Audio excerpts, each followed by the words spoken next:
Assalamualaikum warahmatullahi wabarakatuh.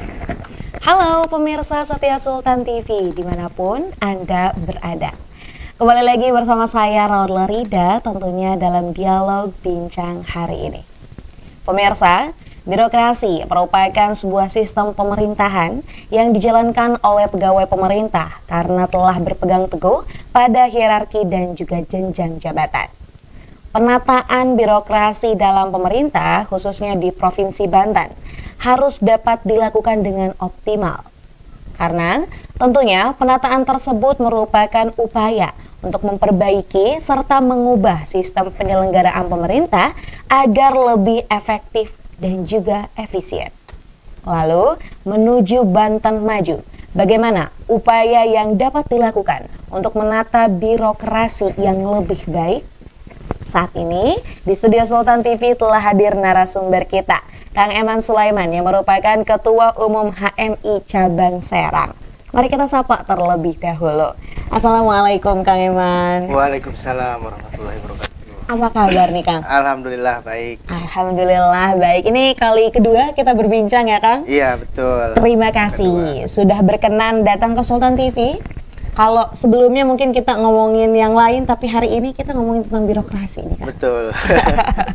Wah, langsung saja nih Kang Eman, ini ngomong-ngomong birokrasi. Dan juga kan kita sudah ada lah ya, ibaratnya pemimpin baru nih ya, gubernur ya, seperti itu.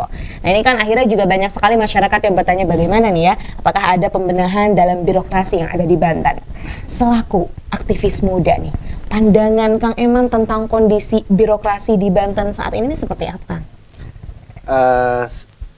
Kondisi saat ini birokrasi di Banten, kami beberapa kali dengan kawan-kawan di HMI terkhusus ya, di HMI kita mengkaji secara internal bahwa kondisi hari ini semenjak Gubernur definitif Pak Wahidin Halim ini lengser, periodisasinya sudah habis, digantikan oleh PJ Pak Al-Muktabar, ini ada beberapa memang sampai hari ini ada 14 OPD yang memang ini menjadi PLT.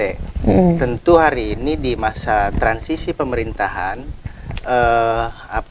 dengan banyaknya kekosongan, artinya kan nanti setelah gubernur terpilih ini dilantik, ditetapkan, ini akan ada open bidding gitu, akan ada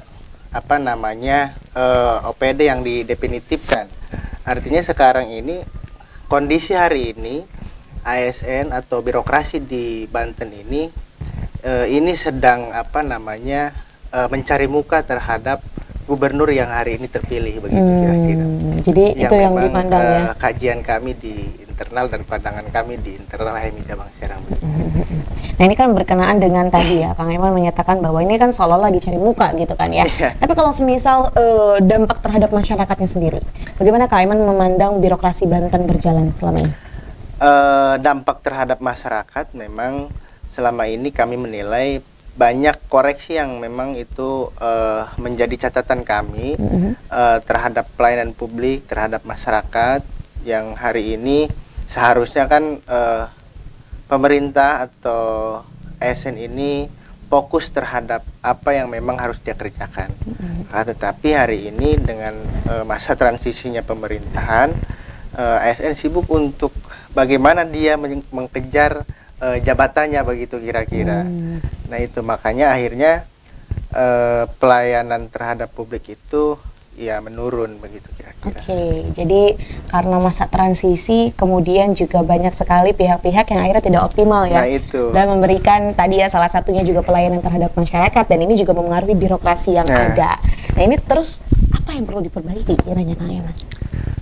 Yang perlu diperbaiki sekiranya menurut kami ya, dari HMI Cabang Serang dan menurut saya juga yang perlu diperbaiki adalah bagaimana ke depan gubernur yang sudah definitif ini memilih nanti kabinetnya atau calon yang mendampingi dia di OPD ini memilih yang mumpuni, yang mampu secara kualitas. Artinya jangan sampai hari ini kan banyak PLT, banyak yang merangkap jabatan, satu orang dua instansi atau ada yang tiga.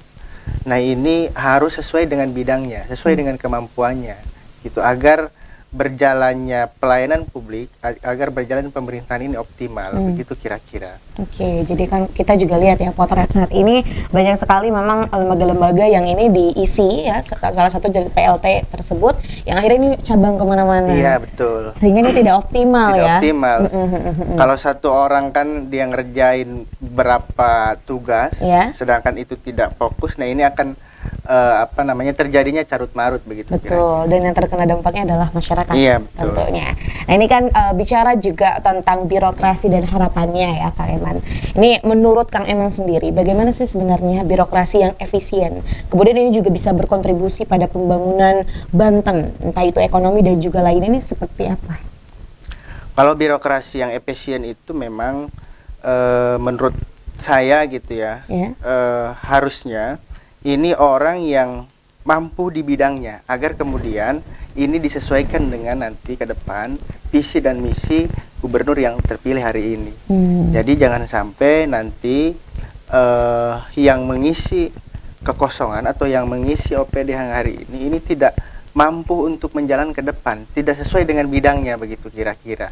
Harus melihat objektif lah, orang ini harus ditaruh di mana. Jangan kemudian ini sesuai dengan pendekatan antara calon calon yang mengisi kekosongan OPD yang hari ini kosong dengan gubernur terpilih atau dengan di sekelilingnya begitu. Harus melihat objektif bahwa orang ini benar-benar mampu di bidangnya begitu. Biar ke depan berjalannya birokrasi ini ya bisa bisa lebih maju ke depan. Jadi memang ibaratnya jangan malah balas budi ya. Ini kan mungkin yang terjadi saat ini ya. Kamu sudah bantu, akhirnya bisa dimasukkan. Harusnya ini memang siapapun pihak-pihak yang ya tadi ya salah satunya itu mengomandoi dalam satu lembaga hendaknya memang memiliki kapasitas yang mumpuni. Benar. Jangan tidak punya kapabilitas tapi akhirnya menjabatkan, ini juga yang berdampak pada masyarakat tentunya. Betul. Nah kemudian ini masih bicara tentang birokrasi dan kita mundur dulu nih ya. Ini yang selama ini dirasakan lah gitu. Birokrasi yang ada di Banten, Kang Eman. Sebenarnya sudah cukup transparan dan akuntabel belum sih? Sebenarnya sih saya katakan juga belum. Belum. Ya karena memang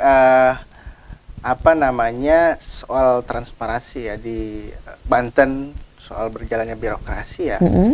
Kita juga melihat beberapa tahun ke belakang bahwa banyak kita juga menyuarakan di jalan soal berjalannya birokrasi, masih banyak kurangnya pemerintah transparansi terhadap publik, banyaknya juga korupsi di Banten. Akhirnya kami juga mencatat bahwa di Banten ini secara pelayanan, secara birokrasi ini kurang transparan. Jadi masih kurang ya? Masih kurang. Dan akhirnya ini masyarakat pun akhirnya kurang maksimal dari mendapatkan layanan tersebut. Kiranya, apa yang perlu diperbaiki menurut Kak Eman? Untuk agar lebih transparansi dan juga akuntabel ini dalam melayani masyarakat? Kami juga hari ini kan karena memang di eranya digitalisasi ya hari ini.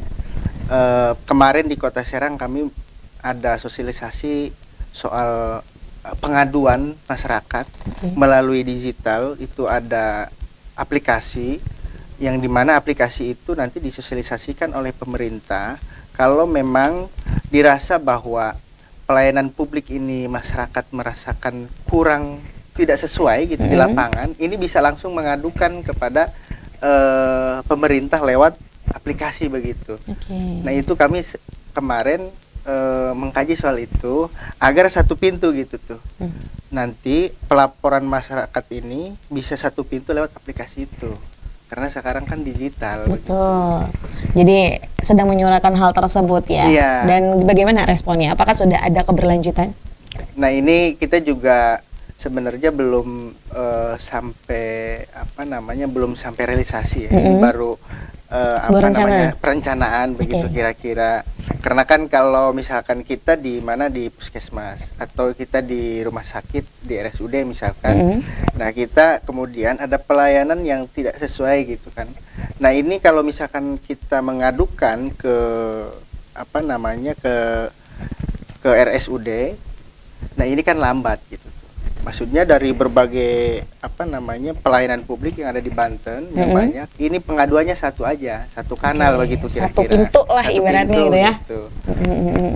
Dan ini apakah tadi ya, meskipun ini perencanaan, kan meskipun masih baru perencanaan, tentunya sudah ada mungkin gerakan-gerakan lain yang juga turut membantu. Adakah pihak-pihak lain juga yang akhirnya juga ingin merealisasikan hal tersebut? Kemarin kita di Kota Serang, kebetulan itu juga aplikasi apa namanya pihak ketiga mungkin di Kota Serang itu sudah disosialisasikan dengan Kominfo, dengan Sekda. Nah ini dengan beberapa elemen organisasi OKP yang ada di apa namanya yang ada di Kota Serang. Ini kita sudah sosialisasikan. Nah itu gambarannya seperti tadi lah. Nah ini kita juga bagus juga kalau memang kira-kira dipakai di Provinsi Banten begitu kira-kira. Betul. Iya. Dan akhirnya juga ini bisa lebih efektif ya. Iya. Dan menurut Kang Eman sendiri kan zaman sekarang juga tadi ya dengan adanya digitalisasi, kemudian juga media sosial. Rata-rata orang ini mengeluhkannya lewat media sosial ya, tadi salah satunya memanfaatkan keviralan. Tanggapan begitu. Kang Eman nih berkaitan dengan fenomena tersebut seperti apa? Ya kalau misalkan kita apa-apa dipiralkan, artinya kan ini pemerintah cuma melihat yang viral-viral aja begitu kira-kira. Kalau nggak dipiralkan ya nggak respon begitu.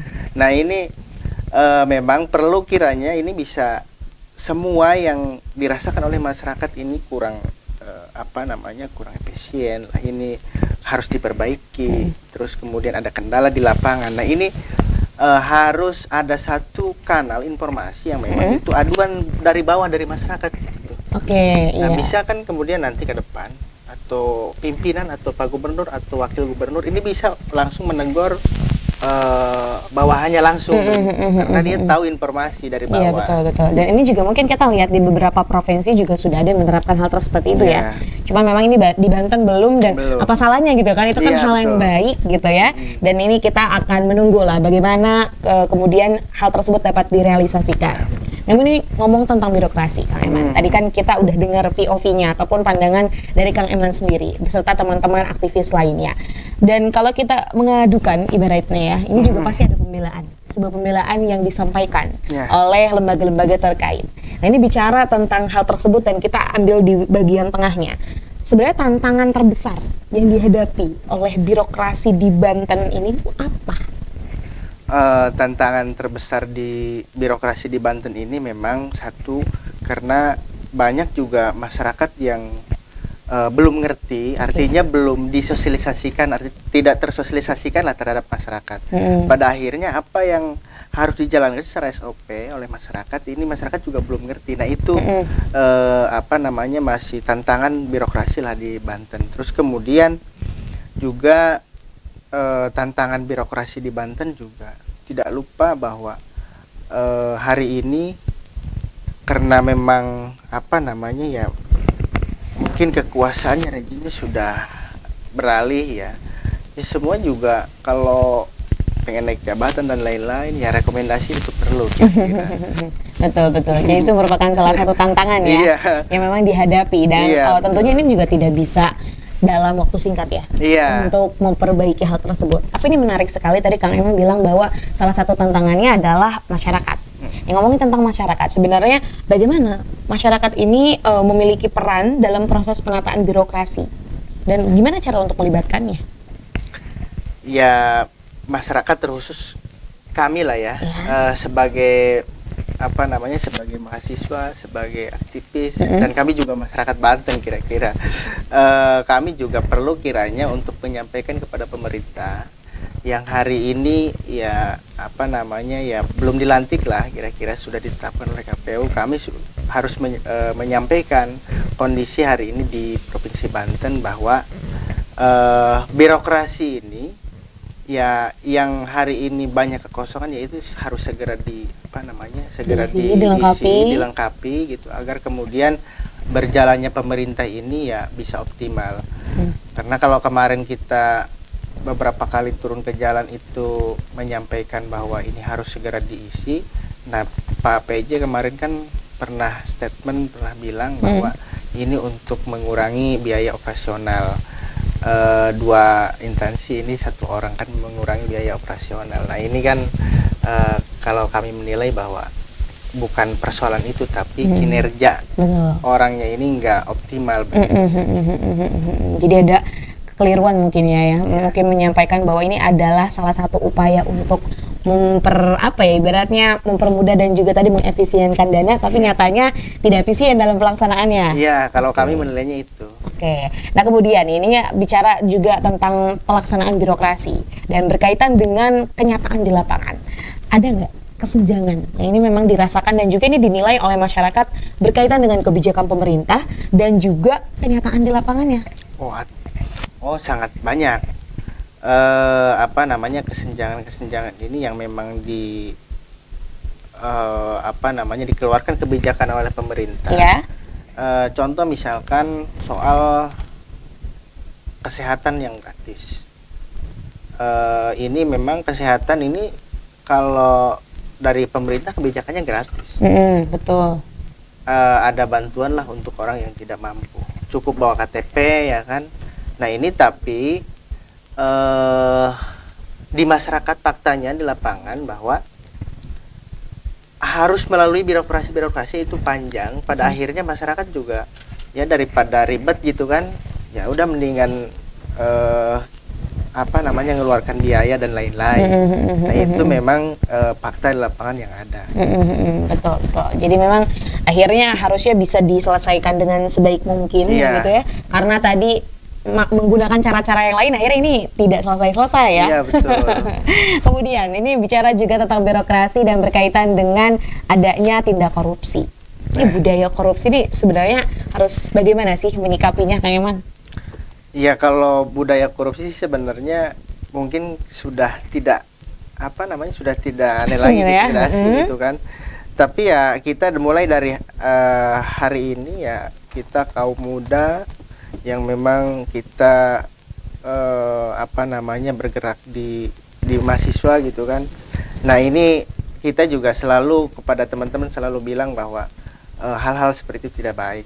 Dan kita juga menyarankan kepada pemerintah, kita sering menyuarakan bahwa tidak boleh melakukan korupsi di Provinsi Banten. Akan tetapi ini terjadi banyak kejadian-kejadian dan hal ini mungkin harus semua elemen, baik itu pemerintah, masyarakat ataupun aktivis ini harus ada perubahan. Artinya harus sama-sama semua gitu. Agar kemudian tidak terjadi lagi seperti itu. Kemudian ini untuk meningkatkan kapasitas dan juga integritas birokrasi ini ya di Banten dan ada peran generasi muda. Ini seperti apa dapat dilibatkannya? Generasi muda saat ini yang memang fokus terhadap akademis, ya kan? Memang perlu kiranya dilibatkan. Sosialisasi soal peraturan daerah yang hari ini baik itu yang sudah dirancang ataupun yang akan dirancang ke depan, ini perlu kiranya untuk dilibatkan agar kemudian ini bisa mensosialisasikan lagi terhadap masyarakat luas. Nanti ke depan kalau sudah diterapkan itu peraturan daerah ini semua bisa masyarakat ini bisa paham gitu, dan mahasiswa juga atau pemuda juga bisa membantu terhadap pemerintah untuk bagaimana kita bisa menjelaskan terhadap masyarakat begitu kira-kira. Dan banyak hal lain lah yang memang itu harus dilibatkan dari mahasiswa oleh pemerintah.